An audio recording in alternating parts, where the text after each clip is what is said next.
All right, so there's this gigantic talented showcase that's coming on. I think it's the 7th of January, and it's called Sanctuary Sundays. I'm sorry, and it's I hear it's Dwayne's birthday. It's his first year anniversary of the church. You ever heard about that? All right, would you partake in that? Absolutely. Actually, Dwayne Bennett is actually one of the, I would say, in the music industry in South Florida when it comes to musicians and local artists. He's one of the mentors Okay. to a lot of us that are coming up. For myself, that was tapping into the world, like the professional aspect of playing music outside of church. People that I looked up to. So to give you more details on the event, he celebrated his birthday, um, and is also as a part owner of this showcase called Sanctuary Sundays. And it sounds like church, but it's not really church. I thought the same thing It sounds like church, but it's not church. because it's called Sanctuary, but then you realize that it's a lounge and we're not playing any gospel music. So the story behind the name, I don't know. He have to tell you himself. I will be there. I may or may not hop on the bass guitar. I may perform, Oh, but so you are partaking in it. You're actually may gonna be in it. may or may not. But for the most part, I'm there to show more support and to get around other musicians that I've grew up with, that I've worked with on the work field, have done gigs with, studio sessions with. Yeah, a good networking, good fellowship. So, based on what you just said, basically, you said it's a church event, but it's not a church event in a win, so to speak, right? So, would you say that this is something that you do on a regular? Are you there to just listen to some good music, or this is actually a part of you? Uh, Like this is who you are. music is music is a, I'm being a jack of all trades, doing a lot of stuff. Hmm. I would say music is like, if I had a fraction, like if I built myself as a fraction and things that I do for a living, music is probably like 40% of who I am and my identity, and then the other rest is split between business, an educator, things of that nature. If I had a fraction of my life, so in a sense, yes, it is part of who I am. It's the foundation. Even in my entrepreneurial journey, my first taste of being able to make my own money with my gift was as a musician. That's nice. So this. So kind of take me through those emotions because we're about to get into the entrepreneur aspect of yourself. Kind of take me through the journey of that because you just said that the moment that you made your first dollar off of being a musician, so that's entrepreneurship right there. Mhm. A lot of people don't understand that the moment you make a dollar off whatever that is, you are now an entrepreneur. You now have to treat it as such. Mhm. So kind of take us through where that came from. You being an entrepreneur. From a music standpoint, or just in general. Well, I like to say entrepreneur. You like a lot of people aren't entrepreneurs. Some that's just the hard truth about it all. Like not everybody's an entrepreneur. So even before your musical journey, you were already an entrepreneur. Music was just the route to channel that through. So what I'm saying is before your musical journey, when did you discover that you was an entrepreneur? Um, I actually didn't discover that. Oh, okay. You know, a lot of us don't know we're entrepreneurs. A lot of us start off as hustlers, meaning that we're trying to make a dollar here, dollar there. We don't really have too much of a theoretical explanation to what it's called. Okay. If I'm selling T-shirts at 15 years old, I don't know what an entrepreneur is. I'm selling T-shirts. I'm selling lemonade. I'm selling candy at school. So for the most part, I would say that's how all of us started. So I started just playing at a church, just trying to play, even if it was $50. I was working a job. I got paid to play. I ain't know it was entrepreneurship until I started studying entrepreneurship and what entrepreneurship is. And that's when I figure, okay, well, like what am I doing? It is tied into entrepreneurship. That's actually a good that was a good rebuttal, by the way. Nobody really explained it that way. Like you Yeah, really don't know about entrepreneurship until you learn it, and then you realize this whole time I've been an entrepreneur this whole time. the whole So time. let me ask you this, because this is what I feel entrepreneurs go through, no matter what area or no matter what you do as an entrepreneur. This is what I feel every entrepreneur has went through.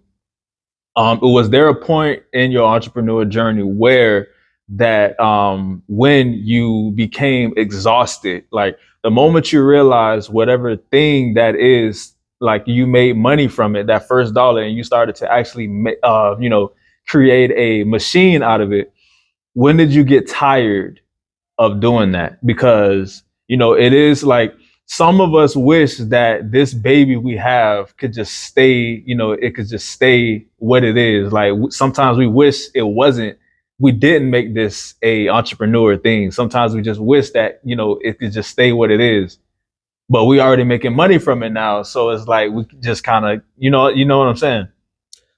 Uh, that's a great question. So a lot of us, when we think of entrepreneurship and business, we're sold an idea of working for yourself, limited vacations, you work 1 hour a day, you go to sleep, you got a Lamborghini, you're living life. But the reality is, when you're a thriving entrepreneur, because there's a difference from a successful entrepreneur and a thriving entrepreneur. But being it doesn't undermine being a thriver. It just means that the reality is that when you're trying to achieve it in entrepreneurship, you're realizing that there's a lot of L's you're gonna take. Um, your money isn't consistent. Okay. Your money isn't consistent. Yes, you're making your own money. Sometimes you feel like, hey, that paycheck is probably better than entrepreneurship. There's days where you feel like, man, I would work a job because that job, as soon as you clock in, you're guaranteed to make Security. that Yeah. that $20 an hour. Mm-hmm. Of course you get fired too, but if you clock in that week, you're gonna make money. When you're in business, if you don't find a client, you could clock in the same amount of hours that the employee clocked in and make zero. Or you could clock in the same amount of hours and make three extra income. Yep. You can make 3,000 one week and zero next week. Happens all the time, especially at the beginning stage. There was this video. I don't know if you've seen it, but if you didn't, you might see it within a week or so. It's this very famous entrepreneur. I don't know who he is, but he seems famous based on his followers and stuff. But he was basically saying, if you aren't sure you're an entrepreneur, then you're not an entrepreneur. He said, if you aren't sure, because he said you either know it within yourself or you don't. And he said, if you have to try to figure it out, you're not an entrepreneur. What's your input on that? Um, It's basically saying you either have it or you don't. It's either in you or it's not. I, I think when it comes to those kind of statements, and I don't know the brother, so I'm not saying I'm not undermining his Right, knowledge, right. but you gotta remember what is his message behind the statement, because we could use like examples and analogies to draw a bigger picture. But when I think of entrepreneurship, I think about the Google definition of entrepreneur. So no urban dictionaries, no perspectives, no none of Their that. perspective, the definition of entrepreneur is someone that creates their own company, that takes a risk in creating their own income. That's an entrepreneur. So what do you think the because you we about to actually delve into a lot more things that you have, like you're more than a musician.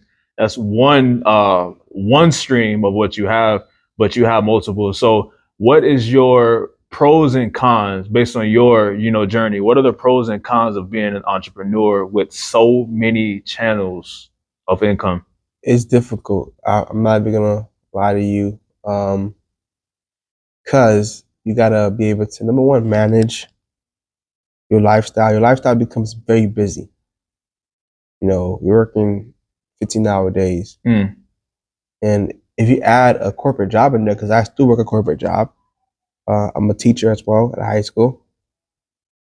So I work from there from 6:30 to 4:30. I get home. I have an office in Oakland Park.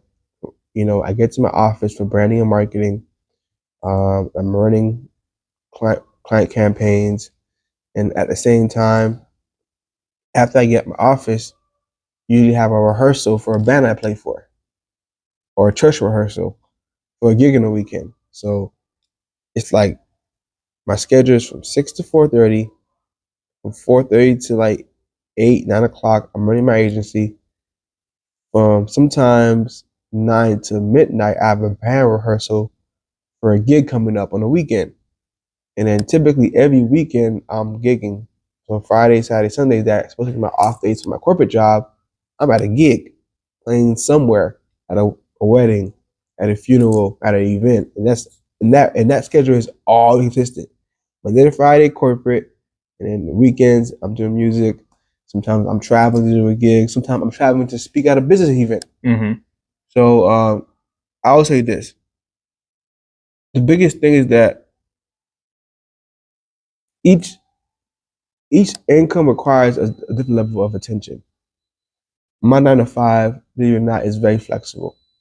I work with kids, um, and no job pays me enough for me to not be in my phone doing my agency work. you know, so I definitely leverage being at the school. I still get work done for my business. So my 9 to 5 is mixed in with me investing time with my business. Mm-hmm. There's no way, there's no money you can pay me not to get any type of free time where the kids are doing their work or teacher planning hours. I'm gonna be working on my business because the goal is to leave that job eventually and be a full time agency owner. So what would you say to, because like back to what you were saying, you said you pretty much are the overseer of many things, right? So what could you tell somebody who is not even on their feet yet? I would say And what I mean by on their feet is they haven't even started, haven't gotten any LLCs, no brand names, no trademarks. It's just a thought right now. I would say number one, if you could find one thing to do it. Yes, I do a lot of things, but everything I do isn't a business. Mm-hmm. The only business I have is the agency. My music skill is a trade, is a gig. Like I gig as a musician. My school job is corporate. So don't get confused by my different incomes as I own 3 businesses. I only Right. own one business. That's Only a own one good that's a business. good viewpoint. It gotta be clear. It's not like saying I own a barbershop, I own a music. No, I own one business and have a trade, which is music, and have a corporate job. So if I was you in entrepreneurship, if you started a t-shirt line, focus on that t-shirt line. If you're starting a restaurant, focus on that restaurant. Starting a barbershop, focus on that barbershop. Don't go start a barbershop, don't go start a restaurant. No. So how do you think, because balance is also an important key here. So how well do you think you balance, like let's say from when you first started and now? Like how do you think the balance is? I think I balance pretty well. It could get better. I'm trying to find ways, even in my agency, where I'm less hands on and more just outsourcing work to my contractors or creating like a digital product that just sells itself and pays me residually every month. So I'm investing less hours having to get on the phone with a client and give them a marketing strategy and consult them. Sometimes it's time consuming. So to balance my time, I'm trying to find ways to deviate from physically having to be there, having to work. So let's say, would a solution to that, would that be, could have, like, let's say you were trying to, kind of like take, like you said, take hands off for some things. Would you consider holding some things off? Like you have like multiple ventures. Would you consider put holding one down so you could focus on one? You know Well, what I mean? and I've I've have already. Um, my corporate job is what keeps me sustainable. Okay. Meaning that business has its slow months, up months. Music to me again, it comes. I'm That's gonna always be there. it's a trade. Like Hmm. probably invest a couple hours doing that. If someone says, "Hey, need for a gig," I ain't gonna say, I ain't gonna say no to that. I'm gonna take the gig. Um, so I've let some things go, and there's ideas I have right now of ideas of businesses that I don't even start yet because I know I got too much in my hands already. So let me ask you, we're about to delve into something a little bit deeper, Lemiel. We're about to get into something extremely deeper. So you mentioned that you play at churches, you play at gigs, not just churches, but you have gigs, right? Yeah. Um, what are your let's get into your beliefs, your spiritual beliefs, and how that plays a part in your business. So I'm a born Christian. My dad's a pastor, Mm-hmm. raised Baptist. Now, when it comes to business, it's really when it comes to God and business, it could be a very slippery slope, especially when it comes to music. Right? Because I don't only play Christian music; I play secular music, and it's one of those topics that for years between the saints and the musicians has always been like a war. The Bible says this and don't do that. You can't worship that. Um, and I think it's about one's conviction. Okay.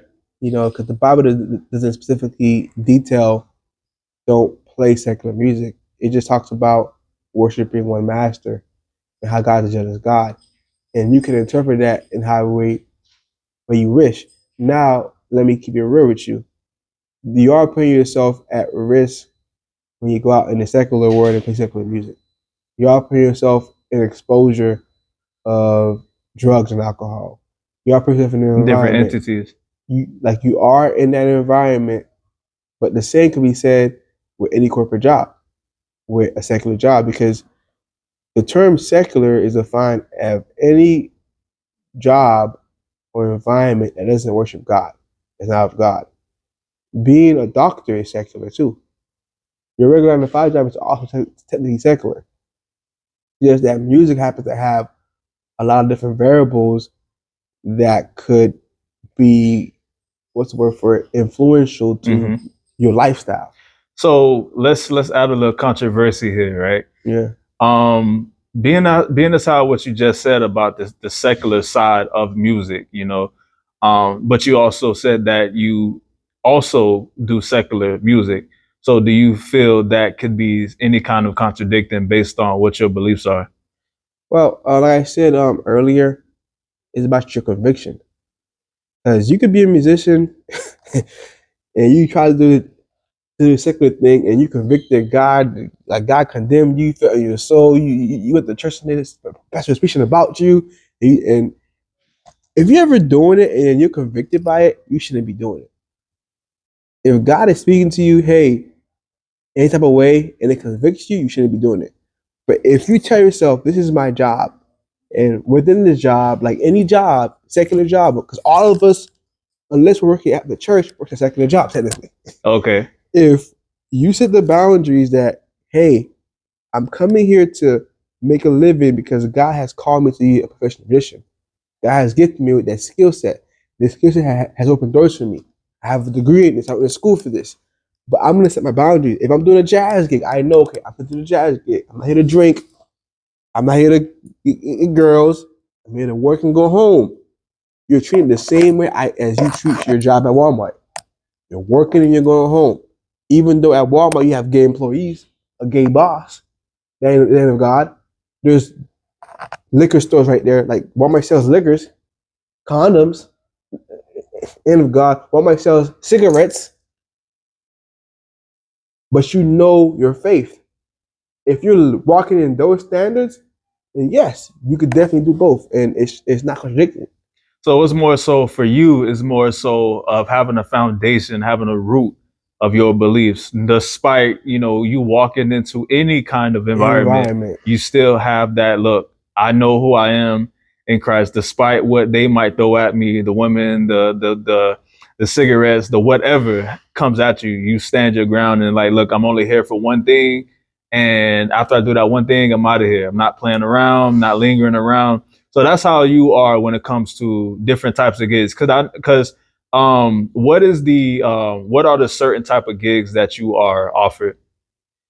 Um, I'm offered all types of gigs, and I've turned down gigs that are extreme when it comes to my belief. Yeah, you don't compromise. Yeah, there's certain gigs I don't compromise, and that's the thing. A corporate job, you can do there's there's certain jobs in the corporate world that you might not do as well because of your beliefs. So, I've gotten gigs to play at strip clubs before, turned them down. I've gotten a gig to do a gay rally, turned it down. Gigs I'll do is the wedding gigs. I'll do wedding gigs. Um, I've done restaurant gigs. I do those type of gigs. I do private parties. So I've done cruise ship gigs before. So let's say that I'm gonna just throw a scenario out there, right? Based on what you said your beliefs are, with you being a Christian and not but you also don't um do just Christian music per se, like Chris Right. I'm putting air quotes around Christian music, right? Let's say it was a gig on a yacht, right? And the yacht wasn't really conducive due to what you believe in, but with you having your foundation, you just go in there and play your, whatever, and you leave.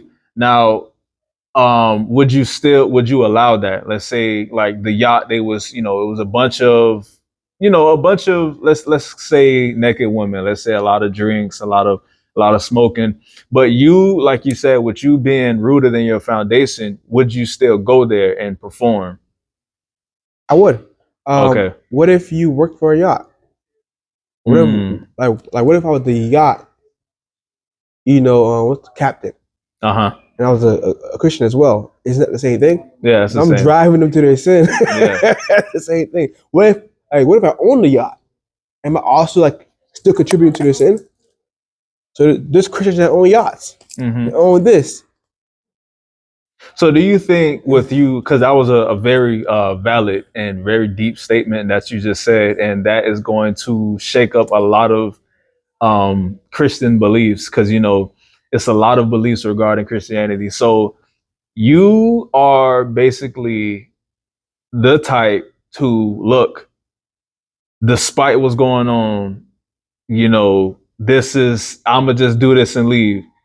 Forget what's going on the outside, whatever y'all may say around me. Oh, you a Christian and you over here performing in a nightclub, da da da da da. So, have you ever had any?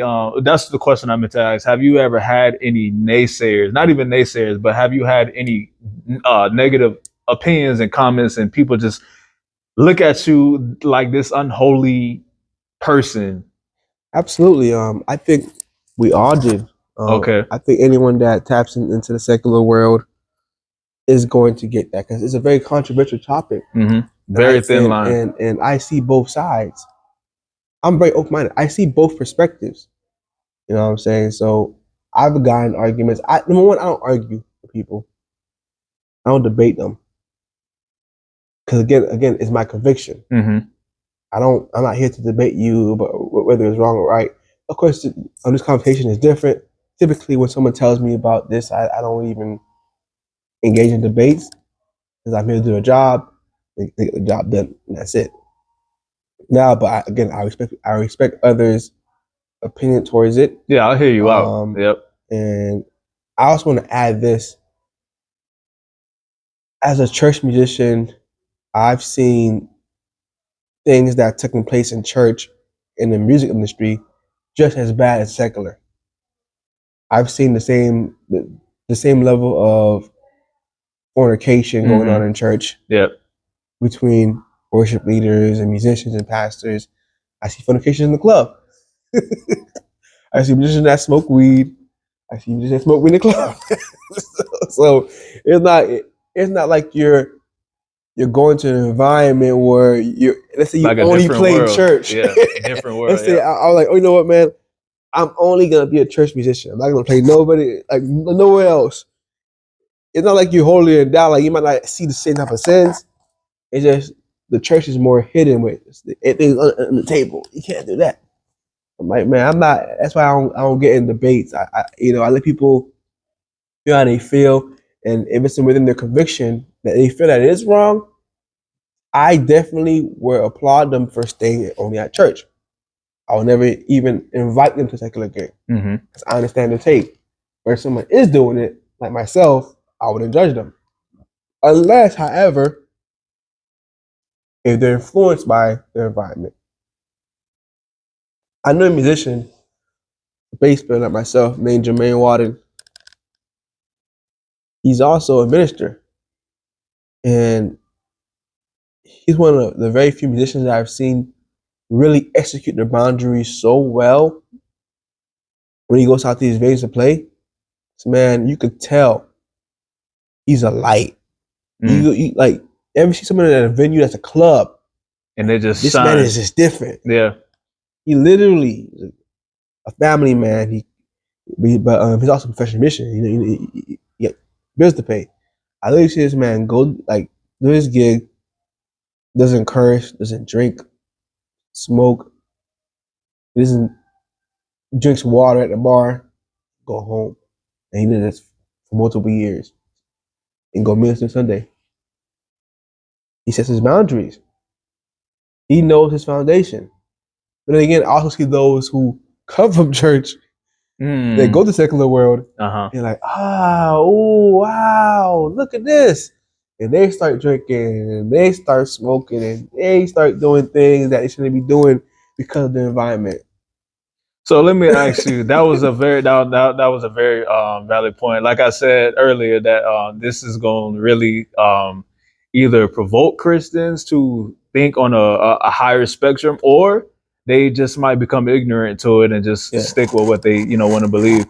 But how does your with you being this type of person, how does this fit in with your relational side aspect? Because you did say you were single. And do you feel that you being single is the reason of all of the things that you got going on right now? Good question. I think as a young person that's trying to accomplish, because me honestly, I don't see myself gigging forever. Okay. I see by 30 years old, my businesses are gonna be able to gig. Remember, me gigging isn't a business. It's a trade. It doesn't run on its own. It requires me to be there for it to run. So I don't see myself being 35 years old still gigging, not even at church. I'm generally trying to retire eventually, even gigging, because it is time consuming. It takes a lot out of you. So basically, you saying that you're grinding now, like you purposely not trying to make any time for relationships. It's not that you don't want. It's not that it's hard to get somebody. It's just that you so focused on like the things you have now. You purposely not making time for these things. Yeah. I don't intentionally go out seeking a woman for relations with. I just don't, because that stuff like a business requires nurturing, requires attention, requires time to text this person, go on dates, and also just find quality women that, because I'm okay with God sending someone my way throughout the process of the journey if that person complements like where I'm going. If that person complements that, it's okay. But when 80% of what you're seeing doesn't complement what you're going, I want you to stay focused. So have you ever experienced that already? Like, has someone came and you thought you guys were a good match based on your based on what you do and what she does? Have you ever like you experienced that? What you're talking about? Like you tried it out, didn't work out. I haven't yet experienced it, and that could be a lot because of me not trying to date. Because when you're not trying to date, it's hard for you to even find somebody. But I would say this: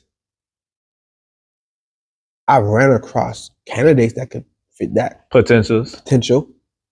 You know what I'm saying? But it's about time. And sometimes a good thing at the wrong time isn't good. It's about time. It's about when we meet, how we meet, when it happens and how it flows. I would say this: I have certain goals that I want to accomplish, and if I see myself accomplishing this part of my life, I start to get more lenient and more wiggle room when it comes to dating. I start saying, asking certain girls out. I start getting, a little more intentional. You know, depending on a certain goal that I achieve at a certain time. So let me ask you this, all right? So first I want to say that you're a workaholic. Workaholic. I mean, it's clear, pretty evident. But how are you on self care? Like as far as going out, taking breaks, because I had to learn, with me being a serial entrepreneur myself, you have to literally take time out of your busy schedule just to kick your feet up because work consumes you and it can make you tired when you really don't have to be. It takes away from your personal life, family time, and if you have a partner, it takes away from that. So when do you take time to actually go and chill? Because I had to realize that's a very vital thing It in is. business. It is because we're human and our mental health is important and we need to rest. So what I've been trying to do lately is, because I'm also a teacher as well. When I get my spring break time, summertime, I take at least 2 vacations in the summer, 1 vacation in the spring, and that's part of my self care. When I have my off days on school, I try not to work, but if I have to work, I work. But most times I try to, stay home, relax, take a nap. I go fishing a lot sometimes. On a Sunday night, I'll go fishing. Fishing is a part of self care to me, out in the water, in nature. Um, yeah, that's that. Now, am I great at doing this? No, I'm still working on getting better at that. I'm still kind of a workaholic. So when you say get better, you're talking about time management. Time management and also freeing up time for myself. Mm. And that might require, different things in my schedule. Eventually, I want to leave the school. You know, I want to leave corporate in at least 2 to 3 years because I just got back into corporate. I was full-time entrepreneurship for a while. I got back into corporate because some things happened financially, and I need a You had corporate to do what job. you had to do. I Yeah. had to do. And I don't regret it because it's putting me back in a better position to excel as a business owner. Eventually, that corporate job is going to take up too much of my time. So the So do goal. you feel that because this is also a serious topic too, and I got another question that's going to delve into another arena, but this question right here, this is very talked about and not talked about as much, in my opinion. Do you feel that creatives should have a full-time job? I love that. That's a great question, brother. So 3, 4 years ago, I was like, man, bumping 9 to 5, man. You got me full time because I was full time. I was a full time entrepreneur I was a full time musician and entrepreneur for years, and I left corporate. I'm not going back to corporate. I left it, and I was an advocate for full time entrepreneurship. Mm-hmm. But then I started to understand both sides even more. I started to understand why people keep their job and why people who work corporate or can't work corporate. Even though I still believe in being free in your time Yep. eventually in the future. But when I was running a business and my sales got slow, usually what I would do is I wouldn't go apply for a job. I would pivot. I would try to improve my strategy, change my tech up, Hustle up. hustle even more, even harder. But then I started getting into this depressed state where I was fighting against just living as a human being, as a man that was getting close to his 30 years old and having to accomplish certain things financially. And they have this, then they have that, and they have a credit, and they have, living with parents. I'm like, yo, at some point, yeah, like I gotta be rational. Expand. I have to expand, and then also I have to study the boss. Sometimes the reason you're struggling in business is because you haven't studied your boss enough. Like you might have to go back in corporate America and do a sales job to learn how to sell better, and then apply that knowledge into your business. So do you feel that a corporate and entrepreneurship goes hand in hand? There is really no distinct differences in a sense. Like people always shun a 9 to 5 to go follow entrepreneurship. People who are entrepreneurs shun 9 to 5s. But what you're saying is it helps each other. It can benefit depending on the person. It could benefit. It could help you become a better entrepreneur. It can help you get to where you get in business faster because you have that foundation when it comes to income. Like you're not. I'm giving you an example from a internal part of it. Let's say you're running a business, right? And the business is making 40, 50K a year. That's called gross profit. So the business is gross and the net. Gross is how much the income comes in. Net is how much the business profits, how much you put in your pocket after you pay for Uncle Sam. Uncle Sam, you pay your employees, you pay for your softwares you're using, your equipment, you're paying for your building of a building. That's net. Sometimes net be pocket change sometimes. So let's say you're making 50K gross, but after expenses, you're only making 20, 30K. And with inflation, you cannot live on your own at 20, 30K. You cannot eat with that type of money. You can't drive a car with that type of money. You can't live a lifestyle you want to live at that beginning stage of your business. You got two options. You can sacrifice a lot of 20. Stuff. Oh, okay, yeah. A lot of things you can sacrifice. Me, they can sacrifice buying new shoes, buying all this stuff, and sacrifice just enjoying yourself to live this very minimal lifestyle to be able to sustain making under 30 grand a year as an entrepreneur for the next 3, 4, 5 years. Or you could say, hey, I still gotta, I have kids, or I have a car note, or I still want to be able to buy nice clothes, or I still want to be able to do nice things and go out with my family and treat myself, or buy food and go out to eat. Let me keep my 9 to 5. Yeah. And let the 9 to 5 fund my lifestyle. Well, now my business, 20K, 30K, I'm not utilizing that to live. I could put all that money back into the business. So now, when I'm able to put the money that business makes into the business, it's going to scale faster. I could pay for marketing. I could buy better products because some entrepreneurs are relying on the business income to live. And the business is barely making income already. So now you're in a situation where you're struggling as a human being, as a person in the economy. And that's only the beginning stage. Of course, if you're in a place where you're making like 300 grand a year in business, you're going to make enough net to live well, or pay yourself well. But if you're in the beginning stage making 50K and under, I recommend keeping a 9 to 5 job. So you're not having to touch the business money. And if you touch it, it's the bare minimum. You probably pocketing $500 for a month. Because a business is like a fruit, like a plant. If I'm planting like an apple tree, right? I'm gonna plant it, I'm gonna water it, I'm gonna give it sunlight so it could grow. It could grow and eventually sprout apples. And then it's gonna harvest. Let's say I'm the person that is full-time but still has rent, still has kids. Can't wait. There's a car note. What I end up doing is that as soon as that tree harvests, I get all the apples out. I cut the sunlight off. I cut the water off. That tree just dies over time because it's not being fed the sunlight and water. And that sunlight and water in business is money. It's marketing. It's investing in things to grow your business. Because it could be employees also.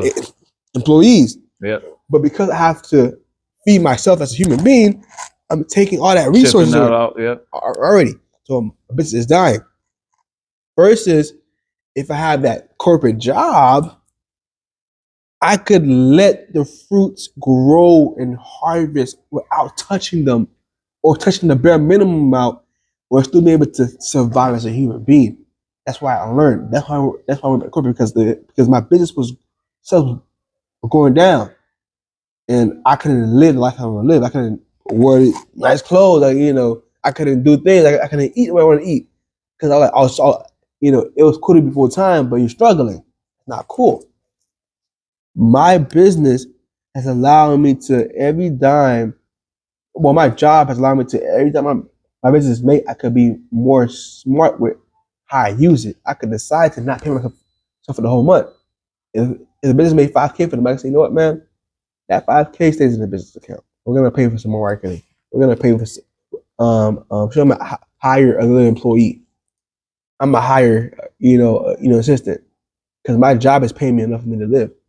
So, you actually dropped. You probably don't know this, but you dropping a lot of gems for a lot of people who not even foot is in the door. They didn't even crack their door, like Yeah, the soul, and like their entire feet is just not by the door at all. So like they're not even near the door, right? I'm pretty sure there's gonna be a lot of people asking. Basically, what I'm saying is, from where you came from, a lot of people who see it now, they all are about to be appalled, be shocked. Like, Lemiel is saying this. yeah, Not Lemiel, not the one who we used to like we used to get in trouble with, not the one who yeah. always got in trouble, not the one who was, just airheaded, not this Lemiel talking, dropping gems like this. Um, what can you say to that? Like, what do you have to say about Man, that? that's a huge testimony in itself because when I left middle school to go to high school, I remember having a chip on my shoulder. I remember what was our principal name in middle school? Miss Adderley? What was her name? It was our middle school principal. You know, I just got a fight with one of these kids in my class. And then she told me, word for word, Lemiel, I only see you either being dead or in jail. And those words struck. And I'm like, yo, I'm never like gonna allow a person to dictate or determine who I'm gonna be in the future. From high school is when I shifted. I went to BA and I decided, you know what, man, I'm gonna completely shift how I move, how I operate, who I hang with. I'm gonna focus it, I'm gonna prove that principle wrong. So in those 4 years, fast forward, I graduated top 30% in my class. I went to college on a scholarship for music. So me actually, I would say having her doubt me is why I shifted. Having her tell me that I was gonna be here, why I shifted. And also seeing the people I used to hang out with end up in jail, end up killed, end up in drugs, seeing their life go left. It reinsured that okay, Lem, you made the right decision, and I don't regret it. Of course, I missed out on some fun I could have had in high school. I could have been around with women. I could have been doing this. I could have been doing that. I didn't do it, but it was worth it because where I'm heading now is showing that like the green light is clear, like the light is at the tunnel is clear. So I'm sure people be shocked, but those that know, those that know when it's time for you to shift and allow God to lead you, know that it's possible. Anyone else, and I'll definitely tell any kid because me being a teacher now, this is very contradicting because I used to be a bad kid and I teach middle school kids and high school kids at the same time. I'm seeing kids that were me, Mm-hmm. and I'm seeing and I'm sharing my story with them. Hey, I was like you. It's like you're bad now, but you can shift. You got two options. You can be like Kadarius in the jail for 12 years, or you could be like me who's shifting it. Because that same kid, I was hanging with him, homie. A lot of them. A lot of them there was a homie. I chose to shift. So, one last question, right? One last question, because this was a very fire interview. And just to let y'all know that Lemiel is not lying because me and him actually been friends since middle school, and we got in trouble together, and like our name is the same name almost, like Jamil Lemiel. So I'll let y'all tell the rest of that story. So he's actually telling the truth, and this is actually a true testimony because with me being right next to him in trouble for where he's came, this is a very large example of you do have two options. You can either go left or go right, and he went right, and I can vouch for that. So the very last question is, what do you have to say to people in the future who's going to see this? How to say, Futuristically speaking, I don't think nobody ever got asked that question. I would say, you're seeing this, you probably could relate either from my entrepreneur journey as having to go back to corporate America in deciding whether it's a loss for going back corporate if you're convicted. That's you. Trust me. You're not doing anything wrong. If you're right now full time and you feel like, hey, I need to go back corporate, go corporate. You're not losing. You're only putting yourself in a better position to succeed with your business. You're putting more money in your pocket. You need money to grow your business. Like you need money for marketing. And right now you don't have enough. Don't feel like you're less of an entrepreneur because you went corporate. You And can also, still be an entrepreneur as your corporate. and swallow your pride. Swallow your pride. I had to do that. That's because prior to that, I was 6 years full time. I just went back corporate. Yeah, I don't regret it. I'm making more money because I have a combined income with a corporate salary, music salary, image salary. I'm happy. I could go out. I could get nice cars, buy a nice car. I could buy nice clothes. That's a good feeling. And I could see my business eventually getting back full time once I'm able to scale it. Mm-hmm. You know what I'm saying? All right, so tell them where they can find you, man. Tell them where they can I find got you. multiple outlets. If you're a business person and you're into business entrepreneurship, you love, marketing, you can follow my Instagram at lem_brands or Facebook. I'm big on Facebook. Lem Base. That's if you're a business person. If you you love music, whether you're an artist or a musician, follow my Instagram at lem_basis. That's where I post all my music content, all my church gigs, etc., etc. Anything that's music related is on that page. All right, man. So, Lemiel, thanks for sharing your story. Pretty much, I'm sure a lot of people will, future wise, a lot of people will listen to what you say, and you'll be surprised how many Lemiels that you're gonna make out of this video, right? So, yeah, everybody, stay safe. We down another interview. We lit.